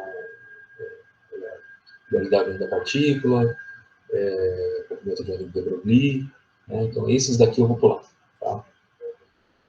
Então, começar com o 4, que é esse exercício aqui. Ó. Qual é a energia do quantum de luz que tem um comprimento de onda 11,592 Angstrom?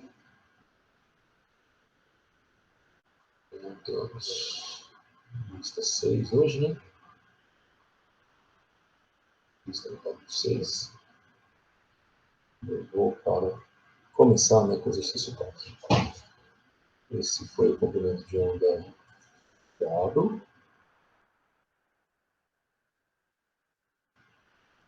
11,592 Angstrom. Eu já vou imediatamente converter para nanômetro. 1,1592 em nanômetros. Para calcular a energia desse fóton, nós vamos usar a fórmula de Einstein da energia do fóton. Foi essa que eu acabei de mostrar para vocês. E igual a HF. Mas, aqui eu tenho comprimento de onda, né? Então, a primeira coisa que eu vou fazer vai ser converter F para a fórmula que envolve o comprimento de onda. Lembrando, é C sobre lambda. Se C é lambda F, o F é C sobre lambda. E aqui eu já vou ter uma fórmula também, numa forma que vai ser muito útil para nós. Então eu vou, na verdade, destacar esta e esta. E fica valendo, tá, gente? Vocês podem usar essa HC sobre lambda quando quiser. Tá? Se aparecer algum problema como esse na prova, e vocês lembrarem dessa fórmula, para mim tá bom. Tá? Eu não precisa mostrar de onde ela veio. Se bem que é só isso também, né? É bem simples. Mas dá para usar, é isso que eu estou dizendo, tá? Pode usar essa fórmula aqui que ela é válida. Quem é o HC? 1240. Lembra da fórmula útil? Nas unidades, eletronvolts sobre vezes nanômetro, que eu vou dividir por 1,1592 nanômetros, que foi esse comprimento de onda aqui em cima. Então, eu vou cancelar nanômetro por nanômetro e já vai sobrar a resposta em eletronvolt, que é a unidade de energia. Então, tá aí. Essa é a resposta. Em eletronvolts, tá? Pelas minhas contas, deu 1070 eletronvolts. Como 1 eletronvolt é 1,6 vezes 10 a menos 19 joules, eu vou multiplicar esse número por esse, e aí a gente chega em 1,714 vezes 10 a menos 16. Agora, em unidades de joules. Isso é internacional. Bem?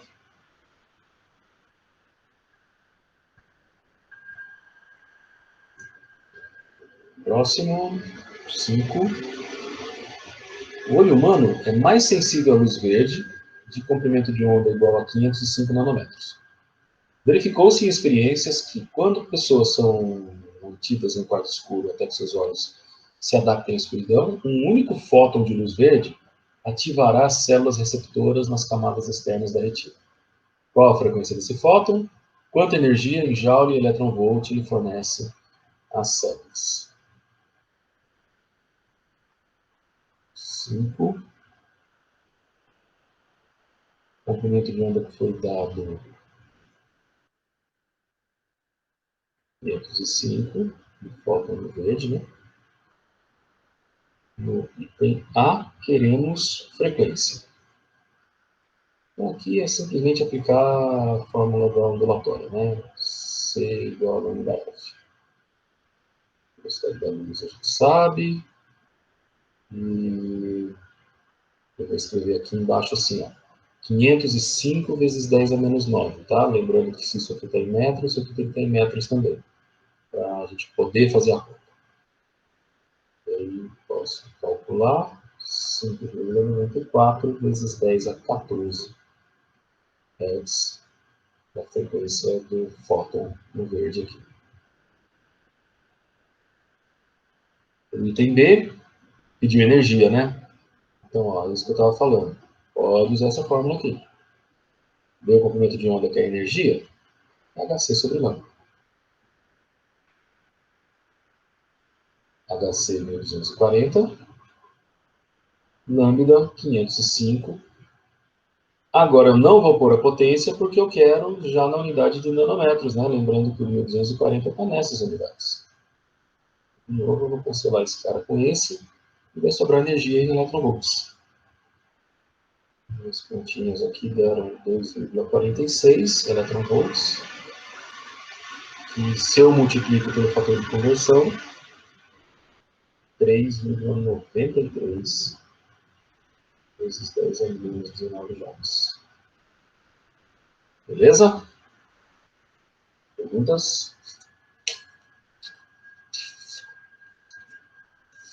Vamos para frente.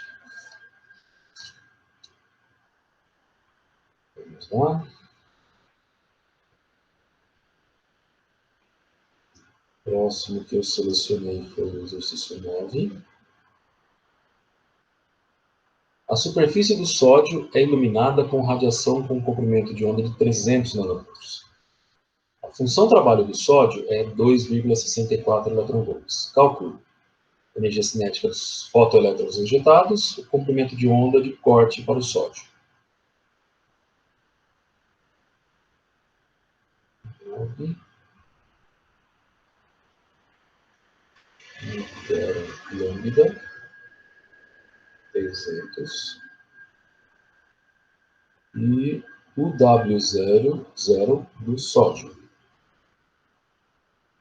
104 eletronvolts. Então, isso é para o elemento sódio. Então, eu preciso dar 2,64 eletronvolts para arrancar um elétron da superfície do sódio. O item A pediu a energia cinética do elétron emitido se for a luz com esse comprimento de onda aqui incidente. Então, agora eu vou lembrá-los da fórmula de conservação de energia que o Einstein usou. Então, frequência é C sobre lambda, então também posso escrever essa fórmula assim, ó. Onde agora aqui esse lambda é esse lambda de 300, tá? Que são os 1240, que a gente pode usar de forma visual. Nanômetro já é a unidade que eu quero. E eu vou descontar agora o W0 aqui, 2,64, e podemos completar esse cálculo aqui. As duas contas, 1,493 eletronvolts. Então, essa é a energia cinética do elétron emitido pela luz que incide no sódio com esse comprimento de onda. Entender? Deixa eu lembrar da pergunta aqui, é o comprimento de onda de corte para o sódio. Bom, nós vimos a fórmula da frequência de corte. A frequência de corte que foi vista que é W0 dividido por H, né? Só que frequência é C sobre lambda, né? Então eu vou reescrever essa igualdade aqui também desse jeito, ó. Cuidado com os Cs aqui, não vamos confundir as coisas. Esse é a velocidade da luz, e esse então é o que eu estou chamando de lambda de corte. É o comprimento de onda de corte. Tá? Já que F é C sobre lambda, se essa aqui é FC, e isso aqui é C sobre lambda C. Então, tem a lambda C, HC, dividido por W0. Olha, quantas vezes aparece o HC nas nossas contas, hein? Em 1240, agora dividido por 2,64. Isso. 469,7 nanômetros pelas minhas contas. Eu aproximaria isso aqui para 470 nanômetros.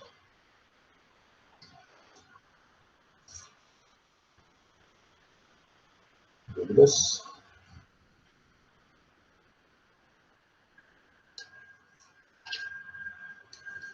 O 10, eu vou escrever aqui mesmo, tem espaço para ele. Abrir aqui para a gente ler. 10. Então esse é o 4 da lista passada, tá? Qual é a frequência de luz necessária para arrancar elétrons de uma superfície limpa de platina? Função trabalho, 6,35 eletronvolts. Ó, eu falei aí, mas para chamar atenção de novo, né? Cada material tem uma função trabalho diferente. Acabou de fazer aí do sódio, né? 9. Acabou de fazer do sódio com 2,64, agora a platina tem 6,35 de função trabalho. Cada um tem um valor diferente. Professor, na prova você daria o valor da função trabalho, né? A menos que o exercício esteja pedindo, tipo, acha a função. Isso, exatamente. Ninguém precisa decorar tabelas de função trabalho nenhuma, não. Ou Ok. nós vamos fornecer, ou vocês vão calcular. Tá? 10.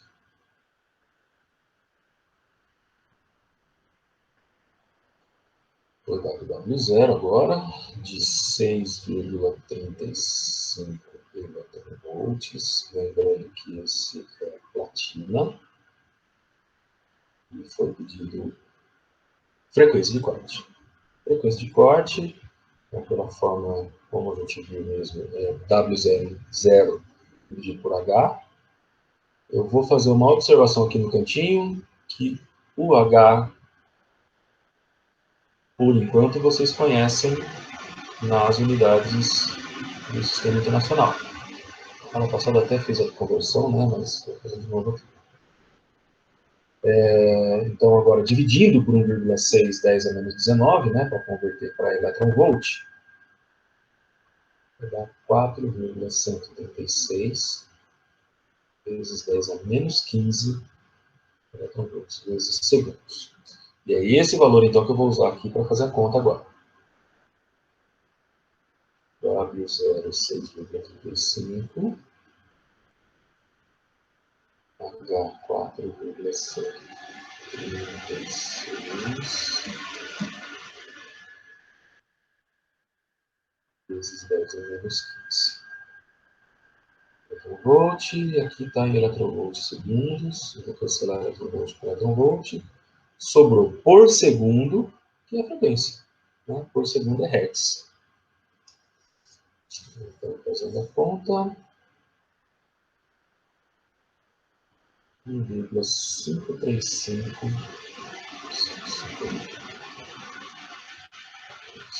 vezes 10 a 15 hertz.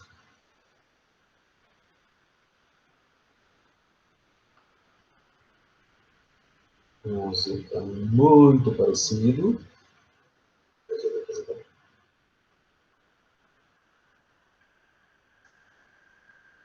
Qual a frequência da luz necessária para arrancar elétrons de uma superfície limpa de sódio, função trabalho 2,28 eletronvolts. Então, agora para o sódio, a pergunta é a mesma frequência.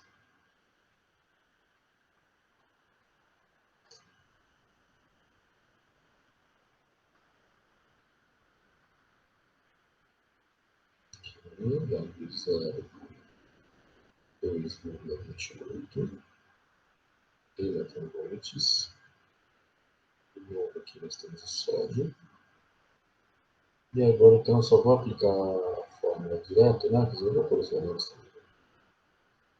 2,28 dividido por 4,136, 10 a menos 15. E aqui, fazendo a conta agora, 5,512 vezes 10 elevado a 14 reais.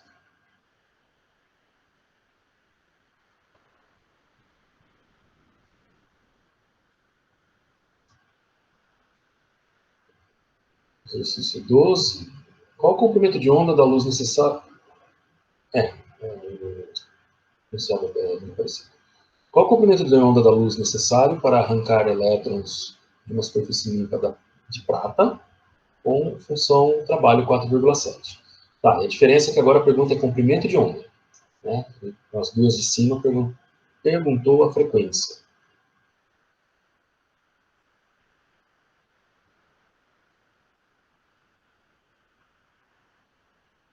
Ok. Exercício 12.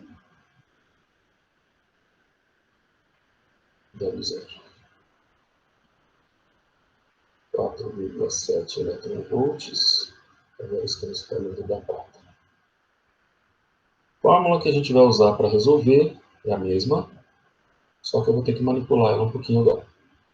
Lembrando, F, frequência, é C sobre lambda. Se eu estou falando do FC, eu estou falando do lambda C. E essa pergunta agora foi o lambda C. Qual o comprimento de onda de corte? Vai ser o HC dividido por W0, 1.240 dividido por 4,7. Vou pôr de novo as unidades, só para ficar claro o que está acontecendo. Então, isso aqui é energia, eletronvolt, 1.240 é assim que a gente combinou. E agora eu vou cancelar eletronvolt com eletronvolt, sobra nanômetro, a unidade do lambda que eu preciso. 264 nanômetros.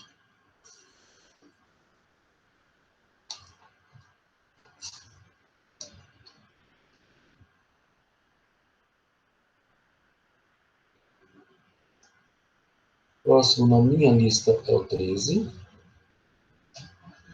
Está perguntando aqui o seguinte. O experimento é montado para demonstrar o efeito fotoelétrico para os metais, no sódio e no ouro. Para isso, uma radiação incidente com comprimento de onda de 300 nanômetros é utilizada. Assumindo que a função trabalho do sódio é 4 vezes 10 a menos 19 joules e a do ouro 8 vezes 10 a menos 19 joules por átomo, responda as seguintes questões. As questões a seguir. Represente qualitativamente, num único gráfico, como varia a energia cinética dos elétrons injetados em função da frequência da radiação incidente para os dois metais.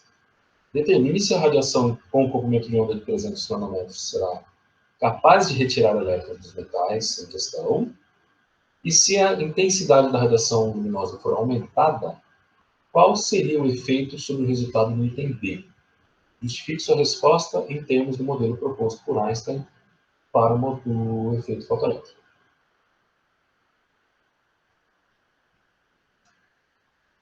Exercício 13.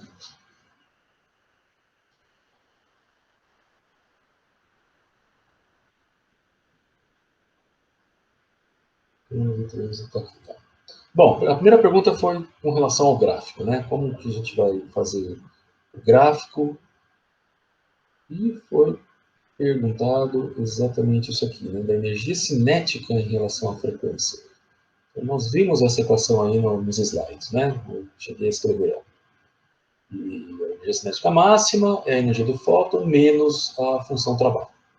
Tá? Então, se eu graficar isso,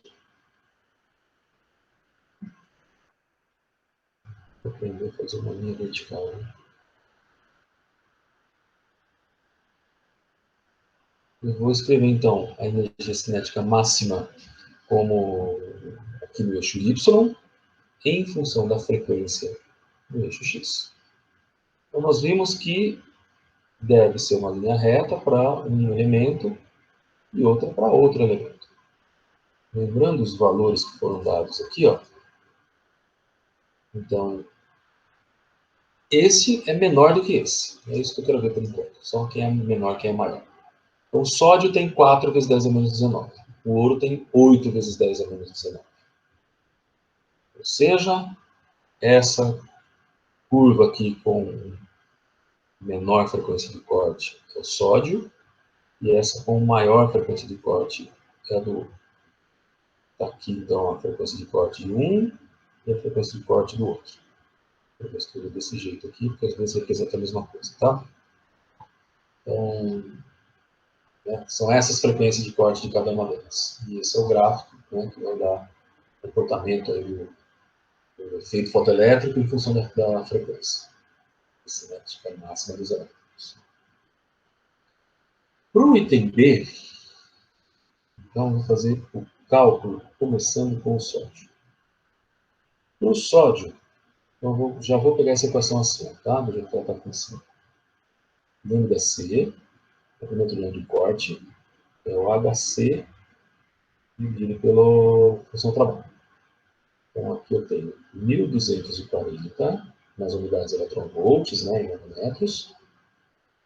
E aqui o W0, só que o W0 que foi dado aí no enunciado é em joules. Tá? Então, eu vou começar a escrever aqui em joules, vezes 10 a menos 19, e eu tenho que dividir por 1,6 vezes 10 a menos 19, para transformar para eletronvolt. Então, como eu estou no denominador, né, dividir um número no denominador é a mesma coisa que multiplicar no numerador. Está aqui o fator de conversão. 1,6, 10 a menos 19. Notem que eu vou cancelar o 10 a menos 19 com 10 a menos 19 e sobram esses números aqui para fazer a conta. Pode calcular.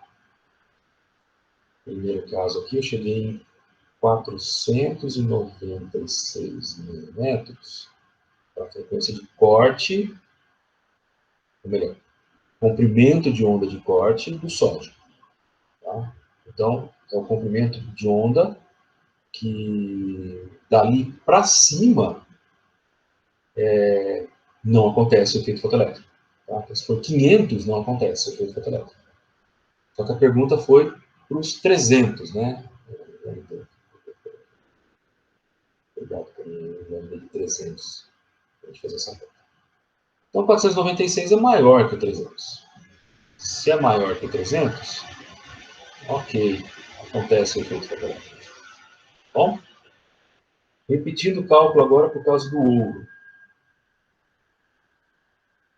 Então, lambda C é HC sobre W0.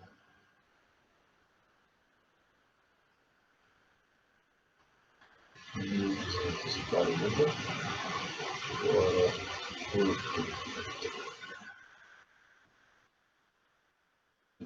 8 19 vezes acima, né? 6 vezes 19, pela mesma razão que nós vamos cancelar. E agora o resultado é 248 pontos. Neste caso, é menor os 300 pontos. Então, tem um comprimento de onda de corte que é menor do que o que eu estou usando. Tá? Então, neste caso, não temos efeito fotoelétrico. Só para ilustrar aqui, tá? Vou fazer um desenho. Então, esse aqui é o comprimento de onda de corte. Esse aqui é o que foi usado. Né? Então, eu estou vendo que eu tenho mais energia aqui do que aqui. Acontece. Agora, esse aqui é o de corte. Ó. De onda pequenininho comparado com esse. Eu não tenho energia suficiente aqui para fazer o efeito fotoelétrico. E aí, a última pergunta pede para relacionar o que a intensidade tem a ver com o efeito fotoelétrico. Tá?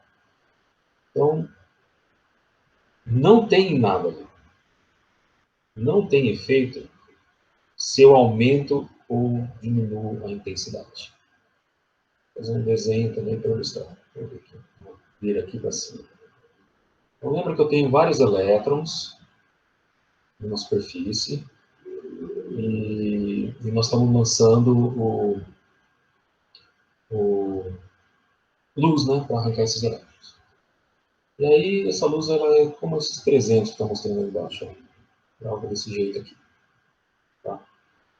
Não importa se eu enviar um fóton, 2 ou 3, se ele não tiver energia suficiente.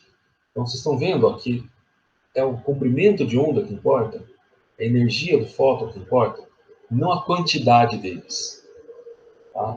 Se eu tiver 10 a 23 fótons com energias menores do que eu preciso, não vai acontecer efeito fotoelétrico. Pode ter quantos fótons eu tiver. Eu posso acender um holofote. Né?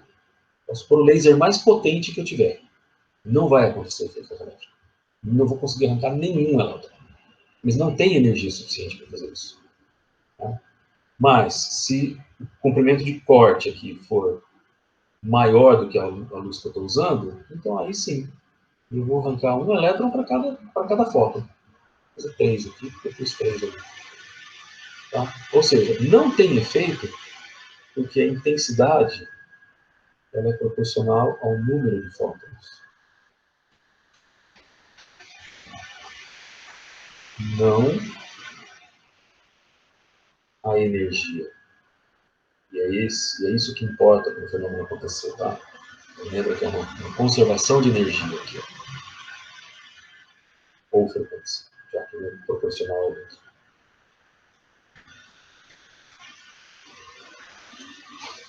Beleza? Isso é feito.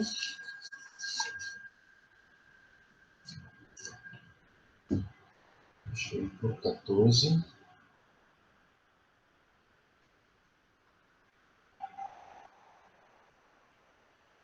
A função trabalho do crômio é 4,37 eletronvolts, que comprimento de radiação deve ser utilizado para provocar a emissão de elétrons com velocidade de 1,5 mil km por segundo.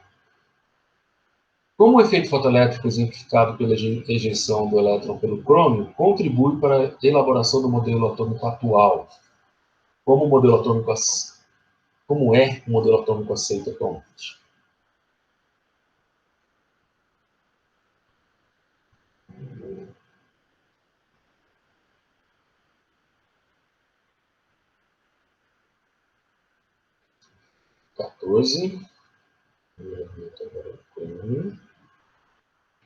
O W0 que foi dado para ele 4,37 eletronvolts.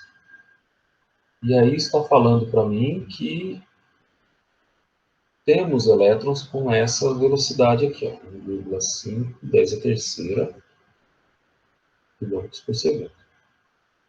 Eu vou imediatamente converter para metros por segundo. 10 a sexta quilômetros por segundo.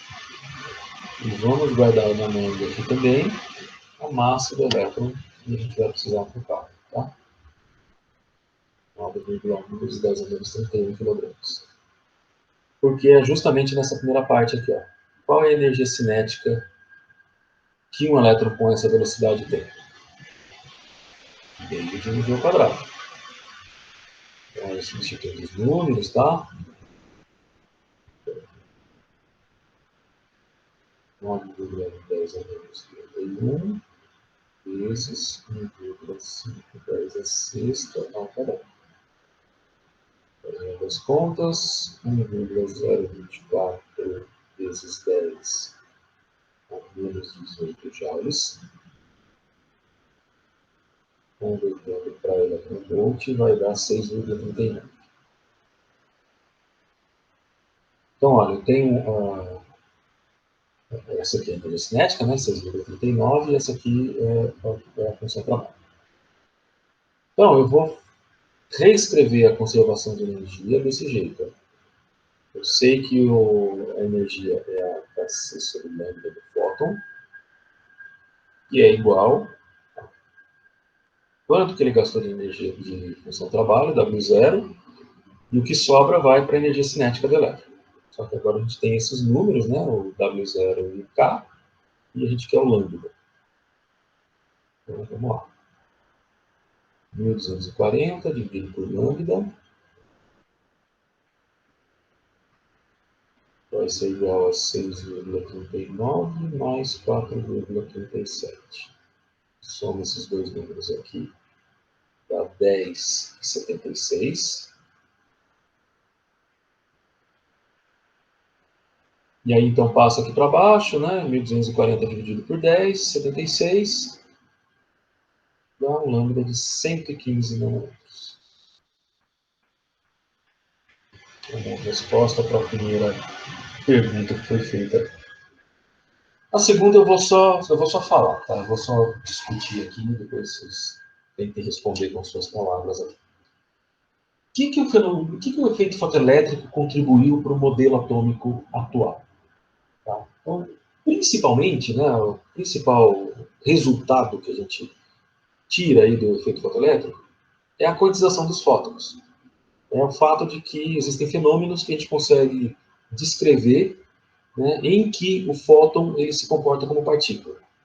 Tá? De novo, a gente vai ver um pouquinho mais para frente, aí, vou falar mais aí da dualidade onda-partícula, mas foi a principal contribuição, tá, do efeito fotoelétrico. Antes do efeito fotoelétrico, a gente só tinha ondas eletromagnéticas para a luz. Então, toda a ótica ondulatória e todos os fenômenos da ondulatória que eram bem explicados com esse modelo de onda para a luz. Só que isso não funciona para o efeito fotoelétrico. Tá? O efeito fotoelétrico, eu queria que, baseado na intensidade, né, se fosse pela ondulatória, a intensidade vai com o quadrado do campo elétrico. Então, quanto maior o campo elétrico, maior vai ser a intensidade, né? E aí basta ter uma intensidade suficientemente grande, eu teria energia suficientemente grande para arrancar os elétrons. E tem só esperar um tempo suficiente ali para a frequência, né, ser frequência de ressonância, e para a ressonância até o elétron ser emitido. Só que isso não funciona, né? Então a gente já viu que se eu põe um laser super potente em vermelho no metal, eu não vou arrancar elétrons, porque cada fóton ali do vermelho não tem energia suficiente para cada elétron. Então, por isso, não tem como acontecer isso. E o modelo atômico atual é o modelo atômico da mecânica quântica. Na mecânica quântica, nós não sabemos onde está o elétron. A gente não consegue medir posição e o momento do elétron ao mesmo tempo.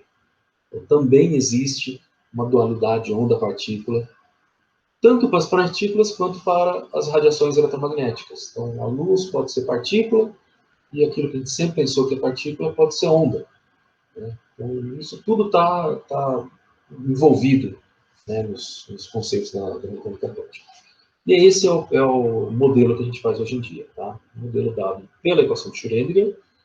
Depois da equação de Schrödinger, é a física quântica de fato, né, a física quântica com esse nome mesmo, antes, né, dos anos 20, e o que a gente está vendo agora, por exemplo, é o que a gente chama de velha teoria quântica. Tá? Radiação de corpo negro, efeito fotoelétrico, o modelo de Bohr, que nós vimos aí também, tá? Tudo fazem parte dessa velha teoria quântica. Nós vamos reformular esses conceitos mais para frente. Tá? A gente vai ver como que a física quântica entra mesmo no modelo atômico atual. Então, sim, né, depois de todo esse discurso meu aí, né, o mais importante é ter em mente que o fóton ele é quantizado. Tá? O fóton se comporta como partícula. Isso que o fenômeno do efeito fotoelétrico tem sua maior contribuição. Eu tenho mais um ainda, tá? Alguns. Tá, esse aqui é o do Broglie, não quero. Esse aqui, o 16, está aqui. Agora, para a gente fechar, tá? Três exercícios de radiação de corpo negro. Então, vou usar as fórmulas agora do corpo negro para resolver. 16. Quanta energia radiante é liberada, em watts por centímetro quadrado, por um forno elétrico com uma temperatura de 1000 Kelvin? Se a área do forno for de 250 centímetros quadrados, que potência em watts será emitida? Vou fazer aqui 16. Foi primeiro dada a temperatura, 1000 Kelvin. E eu vou colocar aqui, então, o valor da constante de Stefan Boltzmann, para a gente não esquecer dela. 10 a menos 8, nas unidades que são watts por metro quadrado e Kelvin a quarta. Tá? Então, vamos prestar atenção nessas unidades aqui, que elas devem fazer bastante importância aqui na resposta dela. E aí pediu qual é a radiância, né? Qual é o R, cuja fórmula da Stefan Boltzmann é essa aqui, sigma T a quarta. Vamos pôr o valor do sigma. 10 a menos 8. Vamos pôr a temperatura, que é 1000, né? 10 a terceira. Eu vou levar a quarta potência. Então aqui eu tenho 3 vezes 4, 12. E com menos 8 dá 4. Tá? 5,67 vezes 10 quarta.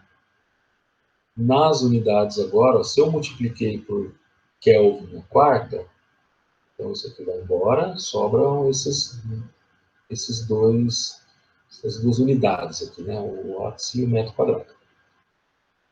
Pergunta, no entanto, foi por centímetro quadrado. Então vamos fazer essa conversão agora. 10 a quarta watts por cada metro quadrado são 100 centímetros. Se está elevado ao quadrado, eu vou elevar ao quadrado todo mundo aqui. Então, notem o resultado agora, tá? 2 vezes 2 vai dar 10 a quarta, e vai cancelar com o 10 a quarta aqui. Tá? Eu vou cancelar esse aqui com esse, só para que sobra o centímetro quadrado aqui ainda, tá? Então, esse fator que vai embora aqui, né? Eu levo para quadrado. Então, agora, fiquei com 5,67 watts por centímetro quadrado. E é essa a resposta aqui mesmo. Bom? B.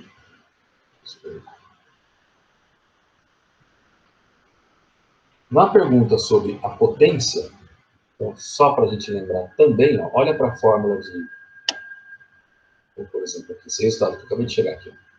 Tá? Então, a radiância, né, a intensidade que a gente chama, radiância R, é o watts por metro quadrado, e eu quero potência. A pergunta foi qual é a potência, né, nessa parte B. Então, eu vou reescrever a fórmula aqui do R, ó, desse jeito. Ó. O R, ele é, por definição, potência por unidade de área. É assim que a gente construiu essa variável. Né? Então, se eu quero a potência, eu vou fazer o produto RA. R, 5,67 watts por centímetro quadrado, vezes a área do forno, 250 centímetros quadrados. 0 centímetro quadrado por centímetro quadrado, sobra watts. 1.417,5 watts, pelas minhas contas aqui.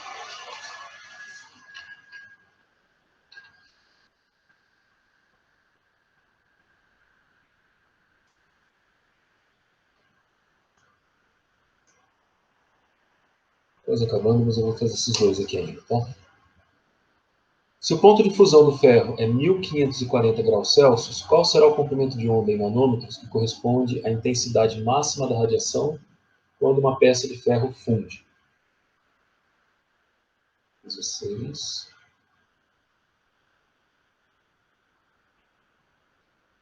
16 não, 17.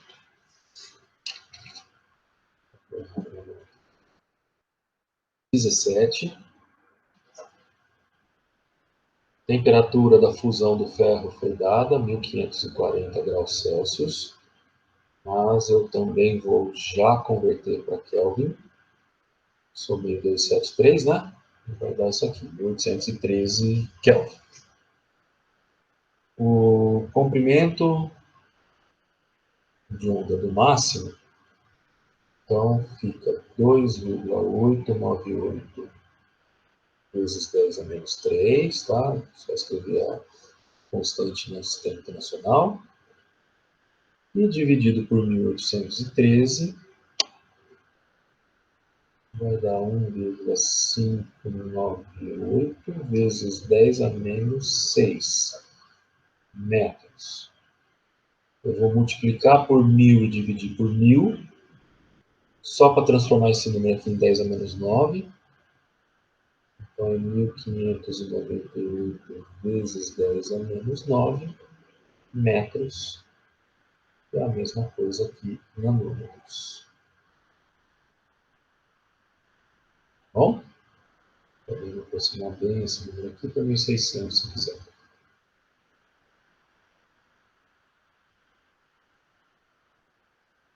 Último exercício. 18, então, descobriu-se em 1965 que o universo é atravessado por uma radiação eletromagnética, ou máximo em 1,05 milímetros na região das micro-ondas. Essa é a radiação cósmica de fundo que eu estava dizendo para vocês. Então, que veio lá do Big Bang. Qual a temperatura do universo no vácuo? De novo, basta a gente aplicar a fórmula do deslocamento de Wien e já chegamos ao resultado também. Então, que foi dado o lambda max de 1,05 milímetros, ou 1,05 vezes 10 a menos 3 metros. Eu vou inverter a fórmula aqui, tá? Então, eu vou passar a temperatura para cima e o lambda para baixo. E escrevendo aqui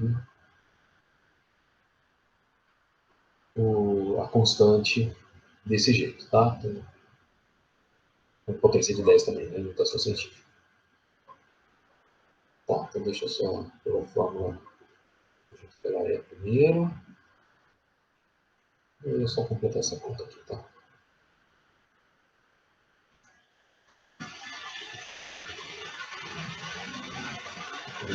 Zero 5, 10 a menos 3. Podemos cancelar em cima e embaixo 10 a menos 3.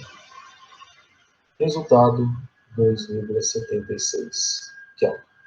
Então, essa é exatamente a temperatura, né, do espaço, do vácuo no espaço, de acordo com um espectro de corpo negro. Beleza, gente? Então, por hoje é isso aí. Obrigado aí pela presença. Bom final de semana a todos. Próxima aula, quarta-feira que vem.